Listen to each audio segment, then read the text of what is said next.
దేవుని వాక్యం జనులకు అందించును. వీక్షించిన ప్రతి హృదయములోని బాధలు తొలగించును. జీవ స్వరములు దైవ కార్యాలు ఎల్లవేళల ప్రచురించును. Heaven heaven haven.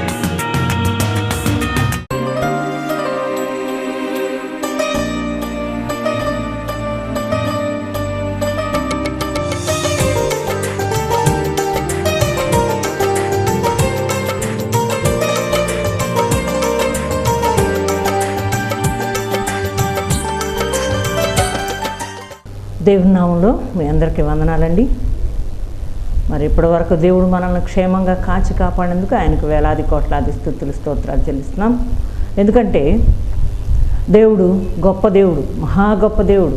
ఆయన కనికరమ కలిగిన దేవుడు, కృపామయుడు. మనల్ని ప్రేమించి ఆయన మనల్ని ప్రేమిస్తున్నాడు. మనం ఆయన ప్రేమించడం కాదు, మనల్ని ప్రేమించి మనకు ఏ కొదువ లేకుండా చేస్తున్నాడు ఆయన్ని మనం ఎల్లప్పుడూ మరి ప్రార్థించాలి, స్తుతించాలి, కొనియాడాలి.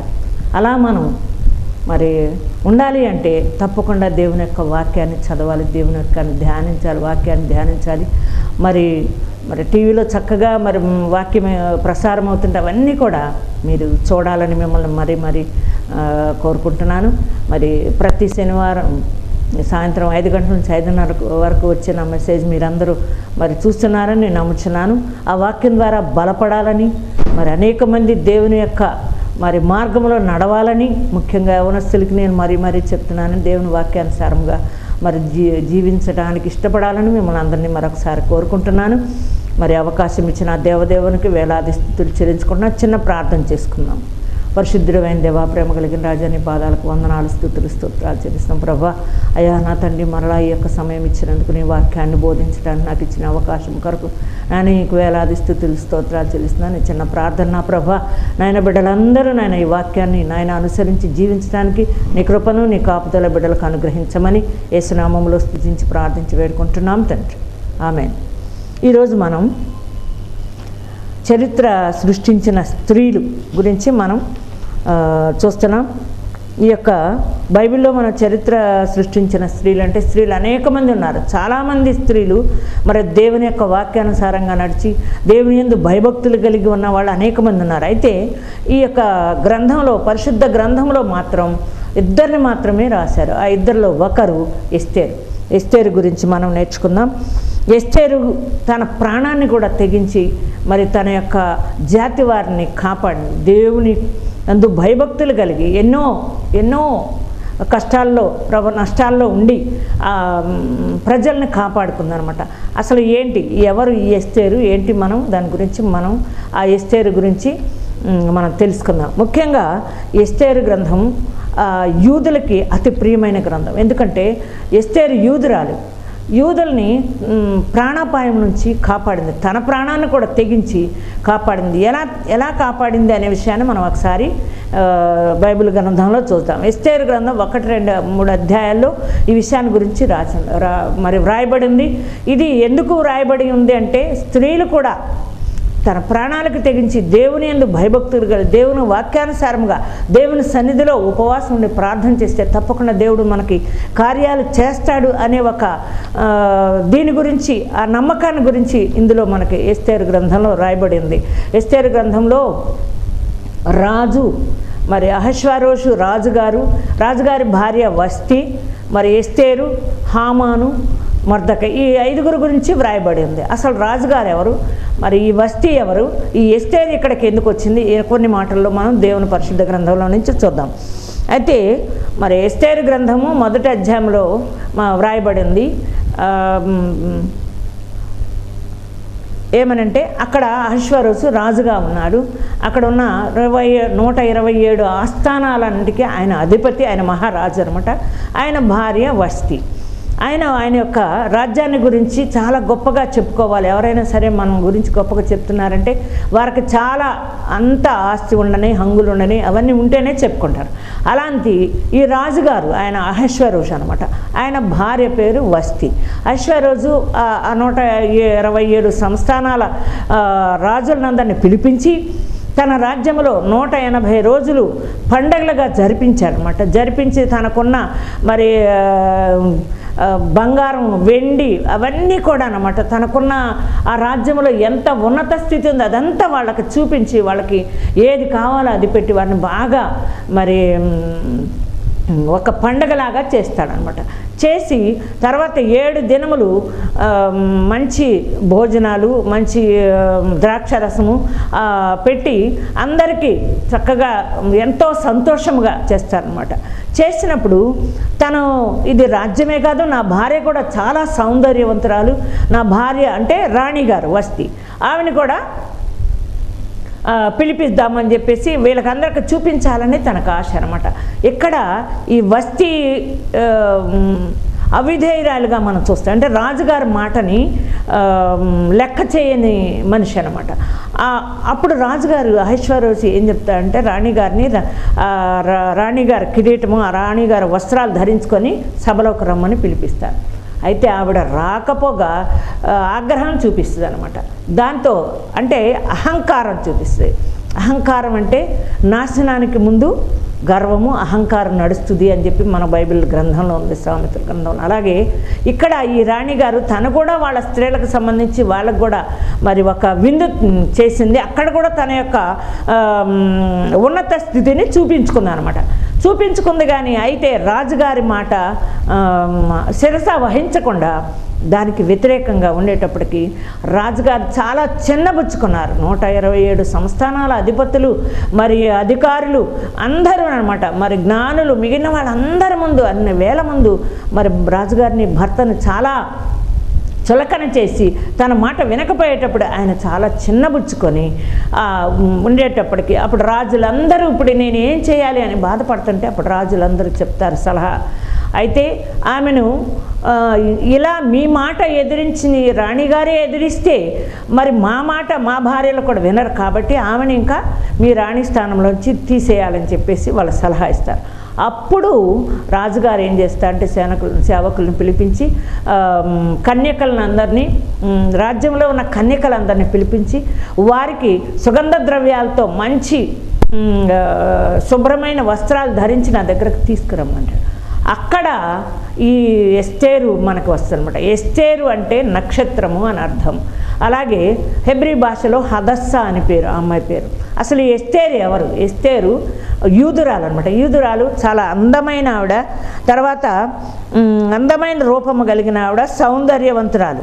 అయితే ఆమె మొర్దెకైకి పినతండ్రి కూతురు అనమాట. ఆ మొర్దెకై ఎస్తేరు తల్లిదండ్రులు చనిపోతే మొర్దెకైని తీసుకొని పెంచుతూ ఉంటాడు. ఈ విషయం తెలిసిన తర్వాత ఆ మొర్దెకై ఏం చేస్తాడంటే ఆ ఎస్తేరుని తీసుకొని వచ్చి ఈ అక్కడ కన్యకలతో పాటు ఆమెను కూడా పెడతాడనమాట. పెట్టినప్పుడు అక్కడ ఎస్తేరు చాలా నమ్రత కలిగి వినయమ కలిగిన ఆవిడ. ఇక్కడ ఎస్తేరుకి వస్తికి మనం తేడా చూస్తే ఈ వస్తి చాలా అహంకారము కలిగినది, ఎస్తేరు చాలా దీన మనసు కలిగిన ఆవిడ అనమాట. అహంకారానికి దీన మనసుకి మనం ఇక్కడ తేడా చూస్తున్నాం.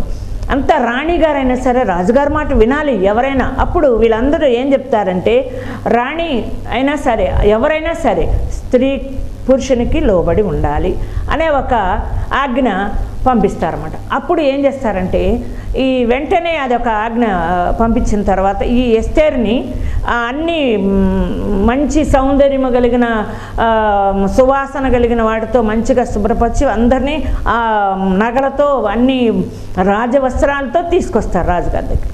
అయితే ఎస్తేరు మాత్రం నాకేం వద్దు, సింపుల్గా ఉంటుంది అనమాట. ఆమె వచ్చినప్పుడు ఆ రాజుగారి ఎస్తేరు యందు దయగలిగి ఉందన్నమాట. ఇవన్నీ ఎవరు? దేవుని చేత ఏర్పాటు చేయబడిందే ఎస్తేరు కూడా. అందువలన ఆమె వైపు రాజుగారు చేయి చూపిస్తారు. చూపించి ఆమె అప్పుడు వస్తుందన్నమాట రాజుగారి దగ్గర. ఆ వస్తి బదులు ఎస్తేరుని రాణిగా ఏర్పాటు చేస్తారు. చూసారా, అసలు ఎస్తేరు ఎవరు? దీనురాలు. ఆమె ఎవరికి, ఎందుకు, అసలు ఎక్కడో మామూలు మనిషి, కానీ ఆమె యొక్క దీనత్వము, ఆమె సాత్వికము, ఆమె యొక్క మంచితనము, ఆమె దేవుని యందు మరి భయభక్తులు కలిగినది కనుక దేవుడు ఆమెకు అంత ఉన్నత స్థితి ఇచ్చామట. మనం కూడా ఎలా ఉండాలంటే మన స్థితిలో మనము దీనులుగా ఉండాలి, మరి మాటకు లోబడే వాళ్ళుగా ఉండాలి. భార్యాభర్తలు అయితే భర్తకు లోబడే భార్యగా ఉండాలి. రాణిలాగా గర్వంగా ఉండకూడదు, వష్టి రాణిలాగా ఉండకూడదు. ఎస్తేరులాగా లోబడే బిడ్డలుగా ఉంటేనే మనం మంచి దేవుని యందు దేవుడు మనకు ఎన్నో మేలులు చేస్తారు, కుటుంబాన్ని దీవిస్తాడు, నిన్ను దీవిస్తాడు, అన్నీ అలా ఉంటుండగా ఈ ఎస్తేరుని రాణిగారి కోటలోకి తీసుకెళ్తారు. అక్కడ ఈ మొర్దెకై అంటే అన్న అవుతాడు, ఆయన గుమ్మం దగ్గర కూర్చొని తనని కాచుకుంటూ ఉంటామట. అక్కడ కాపలాదారులు ఇద్దరు ఉంటారు. ఆ ఇద్దరు ఏమంటారంటే వాళ్ళ యొక్క ఆలోచన, ఒకడి పేరేమో బిక్తాను, రెండో వాడి పేరు తెరష్. వీళ్ళిద్దరూ ఈ రాజుగారిని చంపేయాలనే ఆలోచన చేస్తూ ఉంటారు. అప్పుడు వెంటనే ఈ మాట విని ఈ మొర్దెకై వెళ్ళి ఎస్తేరుకి చెప్తారు. ఎస్తేరు ఇమ్మీడియట్గా రాజుగారికి చెప్తే రాజుగారు ఆ ఇద్దరిని కూడా ఉరిది ఇస్తారన్నమాట. అంటే రాజుగారిని చంపేంత ఆలోచన చేశారంటే వాళ్ళు ఎంత దుర్మార్గులో ఆలోచించాలి. అందువలన వెంటనే వాళ్ళని, అంటే రాజుగారికి ఎంత మేలు చేశాడు ఈ మొర్దెకై, ప్రాణాన్ని కాపాడాడు. అలాగే అప్పుడు ఏం చేస్తారు, ఇది ఏదైనా మంచి జరిగితే దాన్ని రాజు గ్రంథాల్లో రాయబడి ఉంటుందని చెప్పి బైబిల్ గ్రంథంలో రాయబడి ఉంది. ఈ మొర్దెకై తన ప్రాణాన్ని కాపాడని ఆ రాజుగారి గ్రంథంలో, సమాచార గ్రంథంలో రాయబడింది. ఆ తర్వాత ఇక్కడ హామాన్ అనే ఒకడు ఉంటాడు, చాలా దుర్మార్గుడు అనమాట. దుర్మార్గపు ఆలోచనలు అతనికి ఎంతసేపు అంటే తనే హెచ్చించుకుంటాడు. ఇక్కడ రాజుగారు హామానుని తన ప్రక్కనే ఒక సింహాసనం వేసి అక్కడ కూర్చోబెట్టాడు. అయితే అందరూ అతనికి నమస్కారం చేస్తారు, కానీ మొర్దెకై నమస్కారం చేయడు. మొర్దెకై నమస్కారం చేయకపోతే వీడు ఎందుకు నాకు చేయట్లేదు అని ఆ మొర్దెకై మీద చాలా కోపం పెట్టుకొని, అసలు మొర్దెకై ఎవరు, ఎందుకు ఇక్కడ ఉన్నాడు, వాడు ఎందుకు నాకు నమస్కారం చేయట్లేదు, చాలా మనసులో చాలా వేదన పడుతూ ఉంటాడు అనమాట. వెళ్ళి భార్యకు చెప్తాడు. అప్పుడు వీరంతా అతని యొక్క సమాచారం తీసుకొస్తారు. మొర్దెకై ఎవరంటే యూదుడని, నేను నమస్కారం చేయనని చెప్తున్నాడని ఇక్కడ చెప్తారు. చెప్పినప్పుడు ఏం చేస్తాడంటే, ఏమైనా సరే యూదులందరినీ సంహరించాలి, ఒక్కడనే చంపడానికి అక్కడ కారణం లేదు. యూదులందరినీ, ఇతడు చాలా మరి ఆజ్ఞకు లోబడని వాడిగా ఉన్నాడు కాబట్టి యూదులందరినీ చంపేయాలని ఒక ఆజ్ఞ రాజుగారి దగ్గర తీసుకొస్తాడు.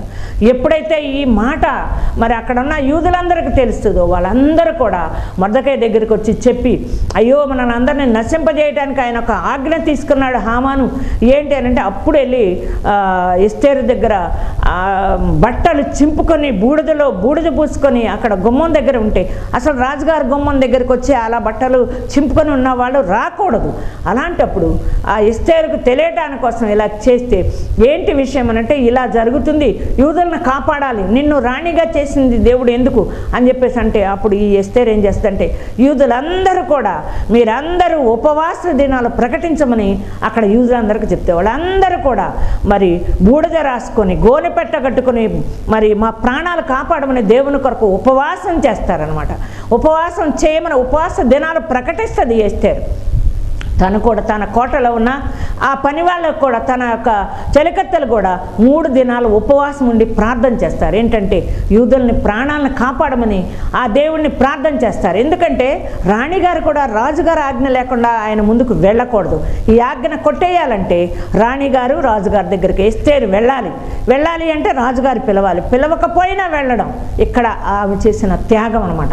ఆ రాజుగారు పిలవకపోయినా తనే వెళ్ళి రాజుగారి ముందు నిలబడింది. అప్పుడు ఆయనకు దయ కలిగించాడు దేవుడు, ఎందుకంటే యూదులను కాపాడడానికి వీళ్ళ ప్రార్థనలు దేవుడు విన్నాడు. అప్పుడు వెంటనే వెళ్ళిపోయి దేవుడు రాజుగారు, ఎస్తేరు నీకేమి కావాలి, సగం రాజ్యం కావాలా, ఏమి చెప్పమని అడిగితే, అప్పుడు మీకు నేను ఒక విందు ఏర్పాటు చేస్తున్నాను, ఆ విందుకి హామాను మీరు రావాలని చెప్తామట. ఈ హామాను ఇంకా ఎంత సంతోషపడిపోతాడు. వెళ్ళిపోయి భార్యకు, జెరుషా భార్య, ఆమెకు చెప్తే, ఇదే సమయము ఈ మొర్దెకైని ఉరిదీయించడానికి ఒక 50 అడుగుల ఉన్న ఒక ఉరికొయ్యని ఏర్పాటు చేయమని భార్య వాళ్ళ స్నేహితులందరూ ఆ పని మీద ఉంటారు. ఈలోపు ఏం చేస్తారంటే రాజుగారికి ఏంటి రాణిగారు ఎందుకు వచ్చారు అనే ఒక ఆలోచన వచ్చి పడుకొని ఆ సమాచార గ్రంథం చెప్పించి చదువుతూ ఉంటారు. అక్కడ మొర్దకై తన ప్రాణాలను కాపాడిన ఒక వాక్యము, ఆ మాటను చదివి ఆపండి ఆపించి అక్కడ ఈ మొర్దకైకి మరి నా ప్రాణాలు కాపాడాడు కదా, ఇతనికి ఏమైనా మరి కానుకలు ఇచ్చారంటే లేదని చెప్తారు. అప్పుడు వెంటనే ఇతను నా ప్రాణాలు కాపాడు కాబట్టి ఇతనికి నేను మేలు చేయాలి అని ఎవరైనా అక్కడ ఉన్నారేమో చూడమంటే అప్పుడే హామాను ఇంటి నుంచి వస్తూ ఉంటాడనమాట. ఆ హామాను వస్తుండగా చెప్పి అయ్యా హామాను వస్తున్నా అంటే పిలవమని చెప్తాడు. పిలిచి దగ్గర నుంచోబెట్టి ఇంకేముందో అయ్యగారు నన్ను పిలిచారని చాలా సంతోషపడిపోతాడనమాట. అయితే చివరిగా హామాన్తో ఏం చెప్తాడంటే రాజుగారి ప్రాణాలు కాపాడిన వాళ్ళని, వాళ్ళు మంచి చేసిన వాళ్ళు ఏం చేయాలి ఎలాగా అని చెప్పేసి అడుగుతాడనమాట. హామాన్ని అడిగితే హామాన్ ఏం చెప్తాడంటే ఎవరినైనా ఘనపరచాలంటే ఏం చేయాలి, రాజుగారి యొద్దకు హామాన్ రాజుగారు ఈ విధంగా అడిగాడనమాట. రాజుగారు ఎవరినైనా ఘనపరచాలంటే ఏం చేయాలంటే అప్పుడు హామాన్ చెప్తాడు, ఆహా నన్నే కదా ఘనపరుస్తారని ఆయన మనసులో అనుకున్నాడు అనమాట హామాన్. అయితే రాజుగారి వస్త్రములు ధరింపజేసి రాజుగారి గుర్రమపై వారిని కూర్చుండబెట్టి రాజవస్త్రములు ధరింపజేసి అతన్ని నడిపించుకుంటూ రాజుగారి గుర్రమ మీద ఎక్కించి నడిపించుకుంటూ రాజు ఘనపరచు అపేక్షించు వారికి ఈ ప్రకారము చేయట జరుగునని చాటించవలను అని చెప్తాడు. ఎప్పుడైతే ఈ మాట చెప్పాడో నువ్వు వెంటనే మొర్దకైని పిలిచి అతనికి ఈ విధంగా నువ్వే దగ్గరుండి జరిపించమంటాడు. దాంతో కంగు తినిపోతాడనమాట మొర్దకై. హామాను అయ్యో ఇదేంటి నాకేదో మేలు చేస్తారనుకుంటే నేను చంపాలనుకున్న వారికి ఇలాంటిది చేశాడు. అదే ఎవరు తీసుకున్న గోతులో వాడే పడతారనేది ఇక్కడ మనం చూస్తాం. అప్పుడు హామాను మొర్దకైకి అలాంటి ఘన సన్మానం చేస్తాడనమాట. అప్పుడు చేసిన తర్వాత మళ్ళీ హామానుని ఎస్తేరు భోజనానికి ఆ విందుకు రమ్మని కబురు చేస్తుంది. ఎప్పుడైతే ఇక ఇలా చేశారు, నేనేమో ఇలా అనుకున్నాను ఇలా జరిగిందని చెప్పి భార్యకు చెప్తాడనమాట. చెప్పినప్పుడు ఏం చెప్తాడంటే నన్నే పిలుస్తున్నారని వస్తాడు. వచ్చినప్పుడు రాణిగారు ఏమని అంటుందంటే వెంటనే ఇస్తారు, సంహరించబడుటకు నన్ను హతము చేయబడ్డకును నేను నా జనములు అమ్మబడి ఉన్నాము అని చెప్పానంట. రాజుగారు నీకేం కావాలో కోరుకోమని అడిగితే చంపబడుటకు మమ్మల్ని నశింపజేయడానికి మేము అమ్మబడి ఉన్నామన్నాడు. ఎవరు ఆ దుర్మార్గుడు అంటే ఈ హామానే అని చెప్పగానే వెంటనే హామానుని ఉరి తీయమని చెప్పి దేవుడు ఆ రాజుగారు ఆజ్ఞాపిస్తారన్నమాట. చూసారా, ఆ హామాను మొర్దకైనే చంపాలని ఆలోచించాడు. అయితే మరి రాజుగారు అతనికి ఆ హామాను కోసం మొర్దకై కోసం పెట్టిన ఆ యొక్క ఉరికొయ్య మీదే హామానుని ఉరి తీస్తారనమాట. అలాగా మరి అప్పుడు యూదులు అందరూ కూడా రక్షించబడతారు. వాళ్ళకి ఎప్పుడైతే చంపమని యొక్క ఆజ్ఞని పెట్టారో ఆ ఆజ్ఞని దాన్ని తిరగరాయించి యూదులందరినీ ఆ క్షణమంది మొర్దకై సమాచారం పంపించి అందరినీ కాపాడతారు. ఈ కాపాడడం అనేది ఎవరు చేశారు? ఎస్తేరు తన ప్రజలని ఎంతో గొప్పగా దేవుడు మరి ఆమెకిచ్చిన యొక్క మరి తెలివి జ్ఞానము వివేచనతో మరి తన యొక్క యూదుల్ని తన ప్రజలందరినీ తను ప్రాణాలు కాపాడింది అనమాట. ఆ రోజుల్లో మరి ఆ చరిత్రలో ఇదొక గొప్ప ఘట్టంగా మనకు ఎస్తేరు గ్రంథం ఈ పరిశుద్ధ గ్రంథంలో వ్రాయబడి ఉంది. ఆ ఎస్తేరు ప్రతి ఒక్కళ్ళకి ఉపవాసము ప్రకటించిందండి. అలాగే మనం ఏదైనా చేయాలంటే దేవుని దృష్టిలో మనం ఉపవాసం ప్రకటించుకోవాలి. ప్రతి మరి నెల సంపూర్ణ ఉపవాస ఆరాధన చేసుకోవాలి. మరి ప్రతి వారము ఒక రోజు ఉపవాసం మనం చెయ్యాలి. దేవుని యొక్క సన్నిధిలో ఉపవాసం ఉండి ప్రార్థన చేస్తేనే దేవుడు మనకి ఎన్నో మేలులు చేస్తాడని మాత్రం గ్రహించాలి. ఈ యొక్క మరి ఈ ఎస్తేరు గ్రంథంలో మాత్రం మనం గ్రహించాల్సింది ఏంటంటే ఆమె తన ప్రజల యొక్క ప్రాణాలను కాపాడటానికి రాజుగారి ముందుకు వెళ్ళటానికి ధైర్యం చేసింది. రాజుగారి ముందుకి పిలవకుండా వెళ్తే వాళ్ళని ఉరి తీసేయమని ఆ రాజుగారు ఆజ్ఞయిస్తారట. కానీ ఎస్తేరు వెళ్ళింది. ఎస్తేరు మీద ఆ రాజుగారికి దయ కలిగింది. ఇది దేవుని కృప, అది కేవలం దేవుని కృప. ఎందుకంటే ఆ యూదులందరూ కూడా ఉపవాసం ఉండి మరి గోనె పెట్టకట్టుకొని బూడిద రాసుకొని ప్రార్థన చేశారండి. అందువలన దేవుడు వాళ్ళ ప్రార్థన అంగీకరించి ఆ యొక్క మరి ఆ ప్రాణాపాయం నుంచి వారిని అందరినీ యూదులందరినీ కాపాడాడు దేవుడు. మరి మనం ఏం చేస్తున్నాం? మరి నువ్వు నీ బిడ్డల కోసం ఉపవాసంలో ప్రార్థన చేస్తున్నావా? నీ కుటుంబం కోసం ప్రార్థన చేస్తున్నావా? నీ సంఘం కోసం ప్రార్థన చేస్తున్నావా? నీ దేశం కోసం ప్రార్థన చేస్తున్నావా? ఒక యవనస్తురాలైన ఎస్తేరు తన యూదుల కొరకు, తన ప్రజల కొరకు, తన రాజ్యం కొరకు కూడా ఒక దుష్టుడైన హామాను చేసిన దుర్మార్గపు పనిని దేవుడు దాన్ని క్షమించడానికి కోసం, దాన్ని వాళ్ళ నుండి తీసివేయడానికి కోసం ఆ యొక్క యూదులందరితో కూడా ఉపవాస ప్రార్థన చేయించింది. తను 3 రోజులు ఉపవాసం ఉండి తన చెలికత్తెలతో కూడా ప్రార్థన చేయించింది. ఈ ప్రార్థన వలన మరి యూదులందరూ రక్షించబడ్డారు. అందరూ కూడా ఇప్పటికీ ఈ ఎస్తేరు గ్రంథం చాలా పవిత్రంగా యూదులందరూ కూడా చదువుతారని పరిశుద్ధ గ్రంథంలో వ్రాయబడింది. కాబట్టి మరి నువ్వు కూడా అలాంటి స్త్రీగా ఉండగలుగుతున్నావా? మరి సంఘంలో ఎలాగ ఉన్నావు? నువ్వు వేషధారణ కలిగి ఉంటున్నావా? నిజంగా పరిశుద్ధాత్మ కలిగిన స్త్రీలాగా ఉంటున్నావా? ప్రార్థించేటప్పుడు నీ పవిత్రమైన చేతులెత్తి దేవునికి ప్రార్థించేటప్పుడు ఎలా ఉంటుంది నీ హృదయం? నీ హృదయం దేవునికి కంప్లీట్గా సమర్పించుకున్నావా? ప్రార్థన, ఉపవాస ప్రార్థన చేస్తున్నావా? ఉపవాసం ఉంటున్నావా? అసలు ఉపవాసం ఉండి ఎలాంటి ప్రార్థన చేస్తున్నావు? పరిశుద్ధమైన ప్రభువా, పరిశుద్ధాత్మ నా మీదకి నాయన పంపమని ప్రార్థన చేస్తున్నావా? అలా పరిశుద్ధాత్మ దిగి రావాలంటే నువ్వు ఉపవాసం ఉండి ప్రార్థన చేయాలి. ప్రతి ఒక్కరూ మన బిడ్డల కోసం, మన కుటుంబం కోసం, మన యొక్క దేశం కోసం, సంఘం కోసం, గ్రామం కోసం, యవనస్తులైన నీ కన్న బిడ్డల కోసం, నీ భర్త, నీ కుటుంబం అందరూ కలిసి దేవుని సన్నిధిలోకి ప్రార్థనకు రావాలి అంటే మరి మీరందరూ ఉపవాసం ఉండి ప్రార్థన చేయాలని మరలా ఈ ఎస్తేరులాగా, సామాన్యురాలు ఎస్తేరు అసలు ఎక్కడుండేదో తెలియదు, ఒక మామూలు మనిషికి రాణి యోగం వచ్చింది. ఎలాగా? దేవుని యందు భయభక్తులు కలిగి ఉంది. మరి దేవుని యందు ఉపవాసం ఉండి ప్రార్థన చేసి ఉండిందేమో తన వయసులో.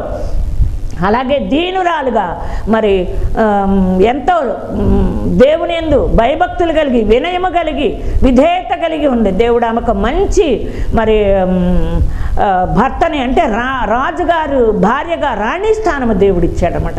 నీవు కూడా అంతే. మనము రాణి స్థానంలోనికి వెళ్ళవలసినంత అవసరం లేదండి. దేవుని యందు భయభక్తులు కలిగి ఆయన సన్నిధిలో మోకరించి, ప్రభువా నా కుటుంబం అంతా రక్షించబడాలి, నా భర్త రక్షించబడాలి, నా బిడ్డలు రక్షించబడాలి, యవనస్తులైన నా బిడ్డలు చదువులో అన్ని విషయాల్లో నీ యందు భయభక్తులు కలిగి ఉండాలని బిడ్డల కొరకు విజ్ఞాపన చేయి. ఉపవాసం ఉండి ప్రార్థన చేయి. ఉపవాసం ఉండి ఎస్తేరు తన కుటుంబం, తన యొక్క జాతి వారిని అందరినీ కూడా ప్రాణాపాయం నుంచి రక్షించుకుందని. అందుకే ఆవిడ చరిత్రలో ఒక స్త్రీగా మిగిలిపోయింది. అలాంటి చరిత్ర నీకు కావాలంటే నువ్వేం చేయాలి? దేవుని యందు భయభక్తులు కలిగి దేవుని యొక్క మార్గంలో వాక్యానుసారముగా జీవించాలి. అలా ఉండాలని మిమ్మల్ని అందరినీ కోరుకుంటున్నాను. ప్రతి ఒక్కరూ కూడా మరి దేవుని సన్నిధిలో ఉపవాస ప్రార్థన ఉండటానికి మరి నేను నిశ్చయించుకొని ప్రార్థన చేయమని మిమ్మల్ని అందరినీ మరొకసారి మరి దేవుని యందు మిమ్మల్ని కోరుతున్నానండి. మరి అనుక్షణము దేవుని వాక్యానుసారముగా మరి పరిశుద్ధాత్మ దిగి వస్తుంది దేవుని దగ్గర. దేవుడు పరిశుద్ధాత్మతో నింపబడాలంటే నువ్వు ఉపవాసం ఉండి ప్రార్థన చేయాలండి.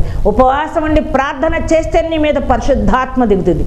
పరిశుద్ధాత్మ నీలో ఉంటేనే నువ్వు పరిశుద్ధముగా జీవించగలుగుతావు. అలా ఉండాలని మరి దేవుని కోరుకుంటున్నాను. మీరందరూ కూడా మరి ఒక్కసారి మోకరిస్తే చిన్న ప్రార్థన చేసి మరి ఈ యొక్క ముగించుకుంటాం. ప్రార్థన చేస్తాం.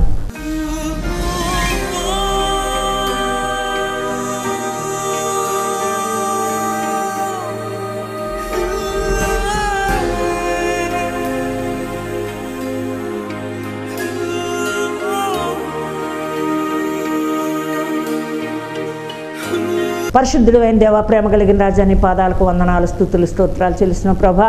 ప్రేమమేడ, కరుణమేడ, నీ పాదాలకు వందనాలు ప్రభా. నిజమే తండ్రి, వస్తిలాగా గర్విష్టిగా ఉండకుండా నా ప్రభా నాయన ఎస్తేరులాగా దీన మనసు కలిగి తన జాతి వారి కొరకు ప్రభా నాయన నీ సన్నిధిలో ఉపవాసం ఉండి ప్రార్థించే బిడ్డలకా ఈ బిడ్డలందరినీ దీవించండి. నన్ను, నా బిడ్డలని, నా కుటుంబాన్ని ప్రభా నాయన మీరు దీవించి ఆశీర్వదించమని అడుగుతున్నాను. దేశం కొరకు, రాష్ట్రం కొరకు, గ్రామం కొరకు, సంఘం కొరకు, విశ్వాసాల కొరకు, నాయన దైవ సేవకుల కొరకు ప్రభా ఉపవాసం ఉండి ప్రార్థిస్తే ప్రభా మీరు ఎన్నో మేలులు చేస్తారని ప్రభా ఈ వాక్యం ద్వారా, ఈ యొక్క ఎస్తేరు గ్రంథం ద్వారా మేము గ్రహించుకున్నాం ప్రభా. నాయనా నా తండ్రి, హామానులాగా ఉండకుండా ప్రభా మొర్దెకైలాగా ప్రభా రాజుగారి ప్రాణాలు మొర్దెకై కాపాడాడు. అలాగే యూదుల ప్రాణాలు ఎస్తేరు కాపాడింది ప్రభా. మేము కూడా మా ప్రజలను అందరినీ కూడా నీ సన్నిధిలో పెట్టి ఉపవాసం ప్రార్థించే బిడ్డలుగా మమ్మల్ని అందరినీ దీవించి ఆశీర్వదించమని, ఈ ప్రార్థనని పాద సన్నిధికి చేర్చుకొని ప్రతిఫలం అనుగ్రహించమని యేసునామములో స్తుతించి ప్రార్థించి వేడుకుంటున్నాము తండ్రి. ఆమేన్. God bless you. దేవుడు మిమ్మల్ని దీవించును గాక. ప్రతి శనివారము సాయంత్రం 5 గంటల నుంచి 5:30 వరకు ఈ యొక్క వర్తమానం మీరు విని మరి మేలులు పొందాలని మిమ్మల్ని అందరినీ కోరుకుంటున్నాం. మీకు ఏదైనా అవసరతలు ఉంటే ఈ స్క్రీన్ మీద ఉన్న ఫోన్కి మీరు ఫోన్ చేసి మాకు సంప్రదించిన యెడల మీ కొరకు ప్రార్థన చేస్తాం, మీ సమస్యల కొరకు ప్రార్థన చేస్తాం. మరి దేవుడు మిమ్మల్ని దీవించాలని కోరుకుంటున్నాం.